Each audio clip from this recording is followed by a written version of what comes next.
Welcome to Better Conversations with me, Sehaam Cyrene, giving you the words and the confidence for better conversations in leadership.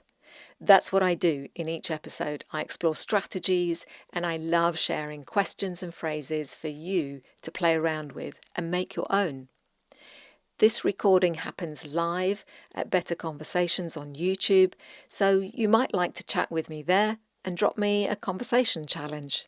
I want to talk to you about how you can use coaching conversation skills in a 5-minute conversation. And very often in our Leaders Who Coach program, leaders will ask, do I have to have a full 1 hour one-to-one direct report meeting in order to use these skills or have an impact in my conversation? Sometimes I'm just really rushed. I've got back-to-back meetings and I just need a quick check-in. So how might I use these skills? Are they relevant? Absolutely. You can use your coaching conversation skills in any conversation, in any situation. You could be at the supermarket, you could be, in a negotiation. You can use these skills everywhere. But I want to show you, I'm going to share with you 5 questions that you might use in 5 minutes, in a 5-minute conversation with a direct report. Look at the near the moment events. So that might be before a presentation, it might be after the presentation, it might be before a meeting, it might be that you've just had a planning meeting and you just want to do a quick follow-up with somebody afterwards. So these are great for being able to just make sure, okay, are you really clear about what needs to happen? Was there any ambiguity? Maybe you didn't get a chance to actually cover something in a meeting. But in the interests of everybody's time and so on, you thought, I'll leave that till later. I'll catch up with them after the meeting. So you'd want to use these, or they're most effective when they are near the moment, near the event, and that can be before or after. And that might be either a planned meeting or check-in, or it could be a sort of impromptu. As I just mentioned, it might be we didn't get to that in the meeting, so I'm going to follow up with you afterwards. Or could you hang back for 5 minutes so we can sync up, or just run through some things? Or it might be a planned one. It might be something that you have had a big meeting with that individual and you've agreed that you're going to check in on them in a couple of days' time to see if things are still good for them. All right, so let's have a look at some of the questions that you could use. Where are you stuck?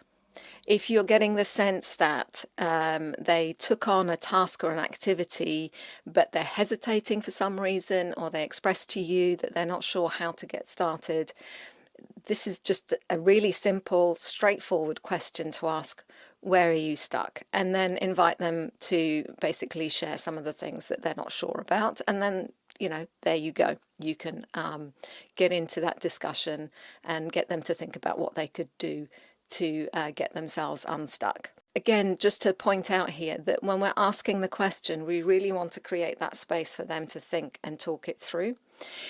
Obviously, in 5 minutes, it's not going to be a major topic, or it's not going to be about a long-term plan. It really is a much more tactical type of check-in meeting. So you wouldn't do the preamble, you wouldn't have the initial sort of, getting them to set the scene.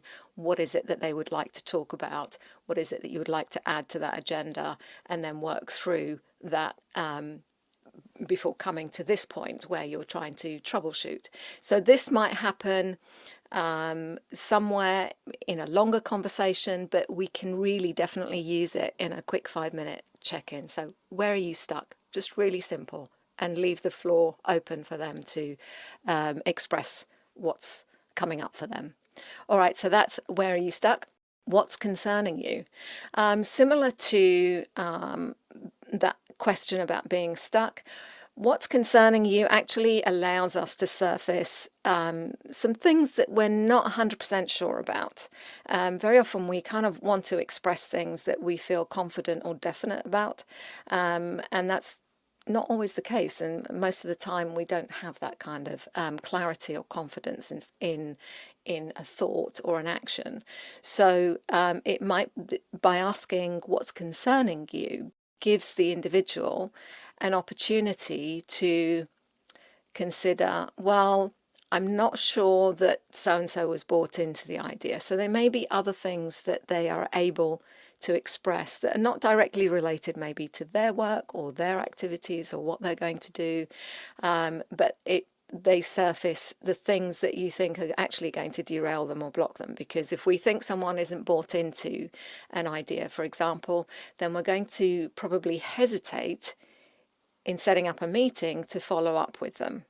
And so by asking the question, what's concerning you, we allow the individual to surface things that may be outside of their control, as well as things that they feel like I don't know how to do this, I haven't done this before, or I'm not sure who to talk to.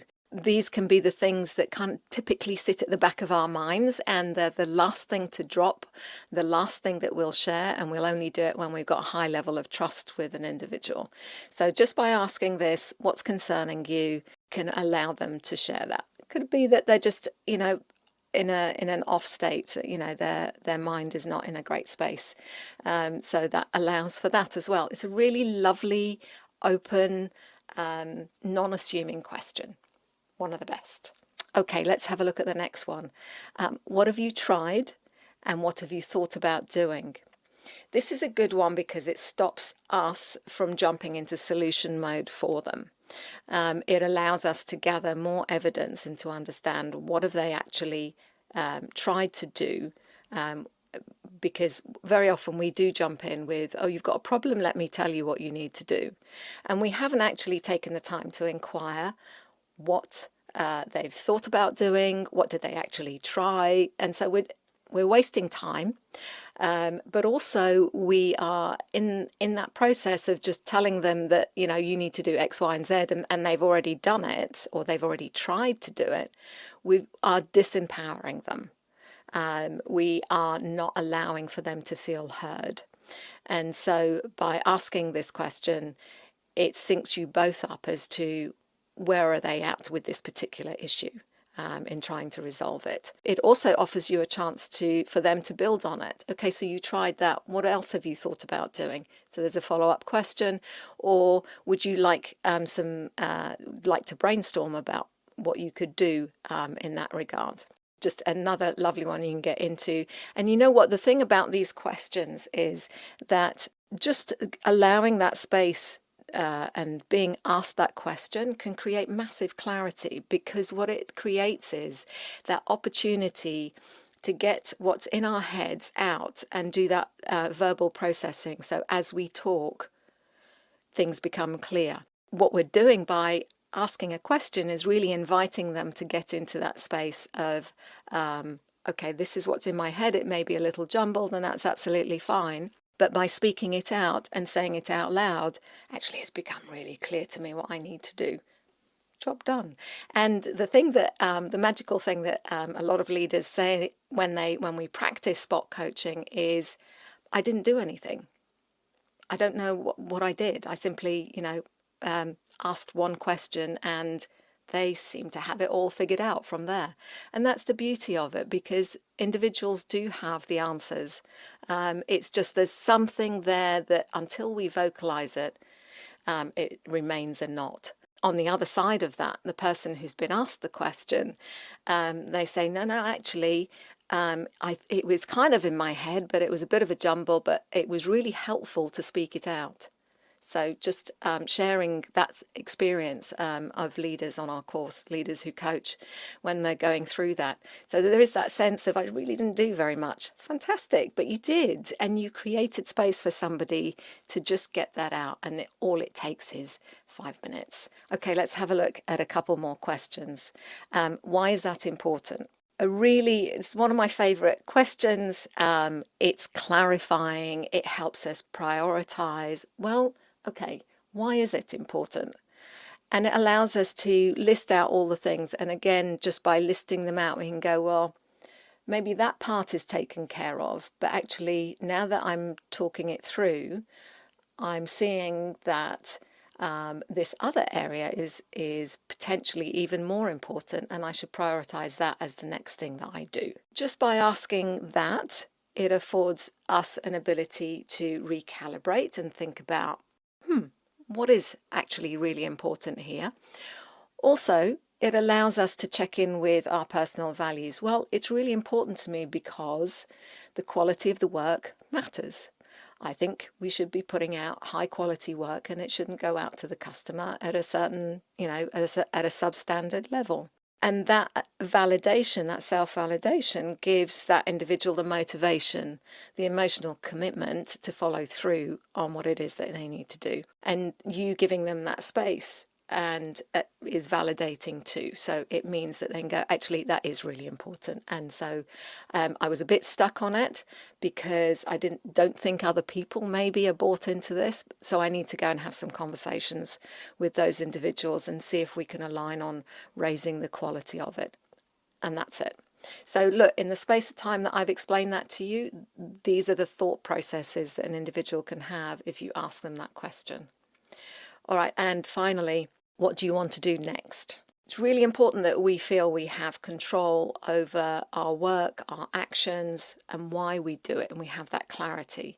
So by asking, what do you need to do next, means that we can prioritize the very next thing that needs to happen to keep that forward motion, to keep that forward momentum with our work, or our conversations or our planning, whatever that is. And it's not, sometimes we procrastinate and we push off the stuff that we don't enjoy doing. But actually sometimes those are the very things that need to be done next. And so by asking this question, we allow for that. Yeah, I don't really want to do that just yet. It's not my favorite bit of the work, but I can see that it's there's a dependency on what else comes next, and actually maybe that will set my conversations up much better if I do this one thing first. So for example, if I do write that summary of what we've agreed and email it to them, then that sets the conversation up better for when we meet in a couple of days' time. So just an example there. Just understanding the priority and sequence of things is really helpful. So again, just that question that you could ask in 5 minutes. So let's have a look at, you might use a couple of these. You may not have time to use all 5 of them, but you might pick a couple of them. What's concerning you? Why is that important? Or what have you tried? And what do you need to do next? Okay, so you can use them in combination or you can use them on their own. When we can do this for people, when we can create that sort of clarity and get people unstuck in a really simple, quick way like that, accountability and ownership are much easier to have in place. It means that you can come back to this conversation because I can check in on you with your permission and as agreed in a couple of days and see, how did it go? Did you do what you needed to? How did that conversation go? Okay, so maybe it was, 80% of it went fantastic, but there's 20% that we could tweak. What does that look like? And so you can continue that conversation.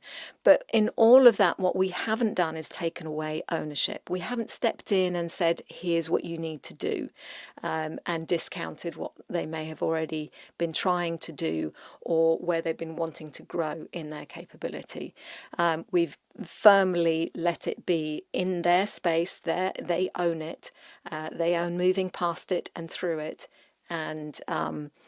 And that means that, the chances of that follow through and things happening are much higher when we haven't taken away ownership, but we've let them think through what do they need to do. So I hope that's been helpful. Give it a thumbs up if you have enjoyed this particular video and share it. We all get stuck on these things, and in our effort to help and move things along quickly, and the pressure of time that we have, we can jump in too quickly. But I hope that helps you kind of slow yourself down and think about alternative ways that you could be in the conversation for that person. And if you would like to learn more, these are the skills of leaders who coach. We practice these activities, we do live coaching conversations and so on, so that we can experiment and play around with and see what fits and feels comfortable. And so if you're interested, do check out details of the course on our website and when the next public cohort is. And if you're interested in these skills for your leaders in your organization, then we also run internal company cohorts as well. So do check out the information there. Fantastic. Thanks for joining me. I will see you next week.